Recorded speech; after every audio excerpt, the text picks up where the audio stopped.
Assalamualaikum warahmatullahi wabarakatuh. Nama saya Risa Moren dari kelas 11 AKL nomor absen 25. Di sini saya ingin membacakan PPT saya mengenai menganalisis kebutuhan sumber daya usaha. A. Pengertian manajemen. Manajemen adalah proses kegiatan dari seorang pimpinan yang harus dilakukan dengan mempergunakan cara-cara pemikiran yang ilmiah maupun praktis untuk mencapai tujuan yang sudah ditetapkan dengan melalui kerjasama orang-orang lain sebagai sumber tenaga kerja, serta memanfaatkan sumber-sumber lainnya dan waktu yang tersedia dengan cara yang tepat. B. Alat-alat manajemen. Dalam mengartikan dan mendefinisikan manajemen ada berbagai ragam. Ada yang mengartikan dengan ketata laksanaan, manajemen pengurusan dan lain sebagainya. Manajemen merupakan koordinasi semua sumber daya melalui 1. Proses perencanaan, 2. Pengorganisasian, 3. Penetapan tenaga kerja, 4. Pengarahan dan pengawasan untuk mencapai tujuan yang telah ditetapkan terlebih dahulu. Yang diatur adalah semua unsur-unsur manajemen 6M. 1. Man atau SDM, 2. Money atau uang, 3. Materials atau materi, 4. Machines atau mesin, 5. Method atau metode, 6. Market atau pasar, dan semua aktivitas yang ditimbulkannya dalam proses manajemen itu. Man SDM, manusia atau yang sering disebut dengan sumber daya manusia, termasuk di dalamnya, termasuk sumber daya otak atau brain. Di dalam manajemen unsur manusia merupakan yang paling utama, sebab semuanya berasal dari manusia. Manusia di dalam manajemen mencakup semua faktor yang mempengaruhi, mewarnai, dan melingkupi. Unsur manusia meliputi beberapa hal yang harus diperhatikan, meliputi jumlah, harus sesuai dengan formasi dan kebutuhan persyaratan, seperti kemampuan, pendidikan, keterampilan, pengalaman, komposisi, misalnya unsur pimpinan, unsur pelaksana, teknis, unsur administrasi. Money atau uang. Uang merupakan alat tools yang penting untuk mencapai tujuan karena segala sesuatu harus diperhitungkan secara rasional. Hal ini berhubungan dengan beberapa uang yang harus disediakan untuk membiayai gaji tenaga kerja, alat-alat yang dibutuhkan dan harus dibeli serta seberapa hasil yang akan dicapai dari suatu organisasi. Alat tukar itu dapat berupa benda apapun yang dapat diterima oleh setiap orang di masyarakat dalam proses pertukaran barang dan jasa. Dalam ilmu ekonomi modern, uang didefinisikan sebagai sesuatu yang tersedia dan secara umum diterima sebagai alat pembayaran bagi pembelian barang-barang dan jasa-jasa, serta kekayaan berharga lainnya untuk pembayaran hutang. Materials atau materi. Materi terdiri dari bahan setengah jadi atau raw material, dan bahan jadi. Dalam dunia usaha untuk mencapai hasil yang lebih baik, selain manusia yang ahli dalam bidangnya, juga harus dapat menggunakan bahan atau materi-materi sebagai salah satu sarana. Sebab materi dan manusia tidak dapat dipisahkan, tanpa materi tidak akan tercapai hasil yang dikehendaki.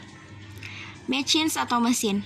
Mesin atau mesin digunakan untuk memberi kemudahan atau menghasilkan keuntungan yang lebih besar serta menciptakan efisiensi kerja. Mesin atau mesin digunakan untuk memberi kemudahan atau menghasilkan keuntungan yang lebih besar serta menciptakan efisiensi kerja. Digunakannya mesin-mesin dalam suatu pekerjaan adalah untuk menghemat tenaga dan pikiran manusia dalam melakukan tugas-tugasnya, baik yang bersifat rutin maupun yang bersifat insidental. Baik untuk pekerjaan-pekerjaan yang bersifat teknis industri and engineering maupun yang bersifat teknis paperwork. Method atau metode. Dalam pelaksanaan kerja diperlukan metode-metode kerja. Suatu tata cara kerja yang baik akan memperlancar jalannya pekerjaan. Sebuah metode dapat dinyatakan sebagai penetapan cara pelaksanaan kerja suatu tugas dengan memberikan berbagai pertimbangan-pertimbangan kepada sarana, fasilitas-fasilitas yang tersedia dan penggunaan waktu, serta uang dan kegiatan usaha.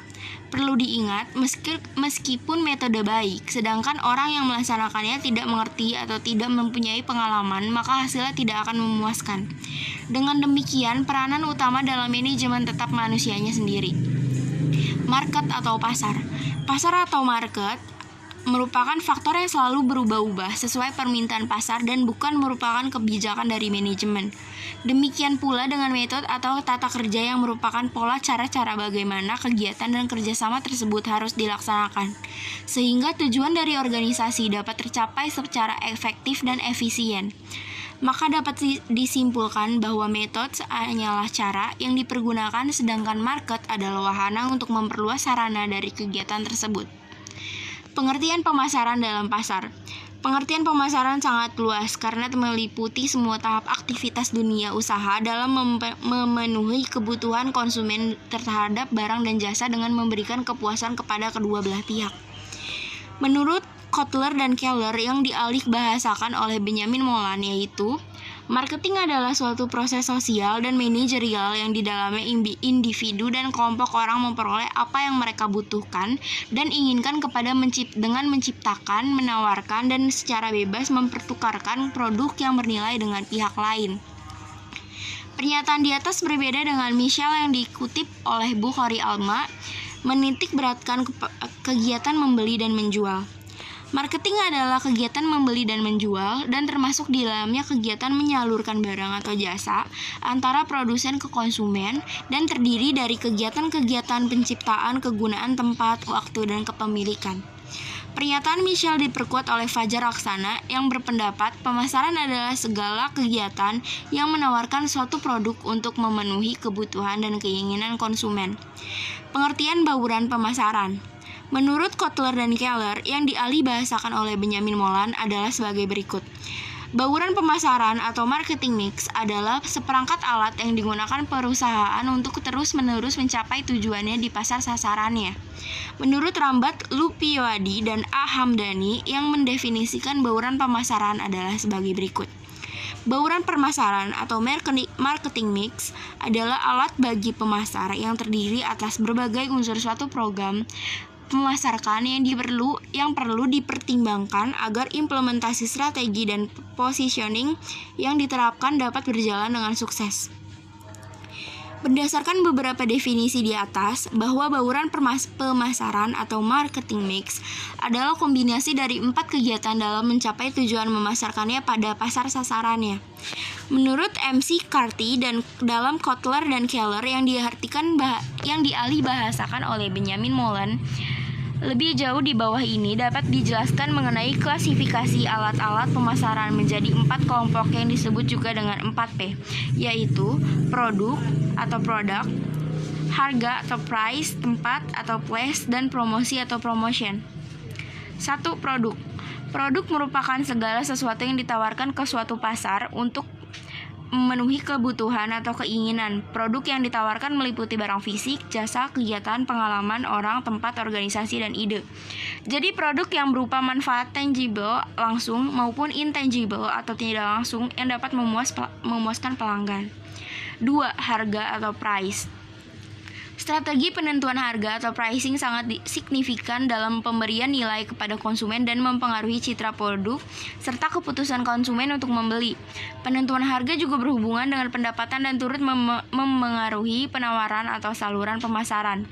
Akan tetapi hal terpenting adalah keputusan dalam penentuan harga harus konsisten dengan strategi marketing secara keseluruhan. 3. Tempat atau place. Tempat juga penting sebagai lingkungan di mana dan bagaimana jasa akan diserahkan. Sebagai bagian dari nilai dan manfaat dari jasa. Tempat dalam jasa merupakan gabungan antara lokasi dan keputusan saluran distribusi. Dalam hal ini berhubungan dengan bagaimana cara penyampaian jasa kepada konsumen dan di mana lokasi yang strategis. 4. Promosi atau promotion. Bauran promosi itu tidak lain adalah bermacam-macam cara atau kegiatan promosi yang dilakukan untuk mempengaruhi target pasar. Ada 5 macam alat promosi yang dapat digunakan, yaitu periklanan atau advertising, banner, brosur, atau poster. Promosi penjualan, sales promotion, diskon, potongan, dan penjualan. Publisitas atau publicity, customer service, atau public relation. Penjualan pribadi atau personal selling, atau salesman. Pemasaran langsung, direct marketing, yaitu website. Strategi penetapan harga yang sering dilakukan. Ada 8 strategi penetapan harga yang paling sering dilakukan. 1. Strategi penetapan harga produk baru. Prinsip strategi penetapan harga untuk produk baru adalah agar produk mampu memberikan kontribusi nyata bagi pertumbuhan pasar dengan dukungan penetapan harga yang tepat. Penetapan harga atau pricing terhadap barang dapat dilakukan dengan 2 cara, yaitu skimming pricing atau berusaha menjual harga yang lebih tinggi sebelum membidik konsumen yang lebih peka terhadap harga, dan penetration pricing atau berusaha menjual kepada pasar dengan harga murah. 2. Strategi penetapan harga yang sudah mapan atau strategi ini diterapkan sebagai hasil peninjauan kembali oleh perusahaan terhadap strategi penetapan harga yang sedang diberlakukan di pasar. Ada 3 alternatif yang sering dilakukan oleh perusahaan setelah melakukan tinjau ulang pada strategi.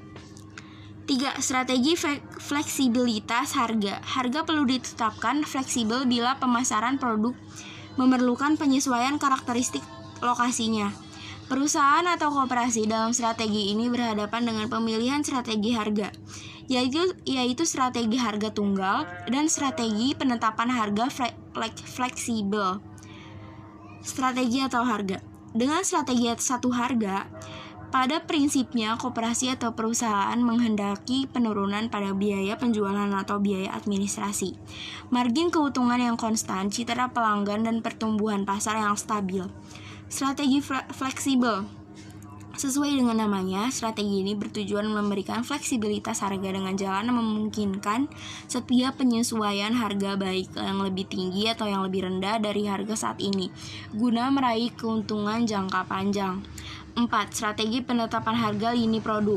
Strategi lini produk ini memasarkan pada keterkaitan antara dampak setiap produk terhadap lininya untuk keperluan penetapan harga.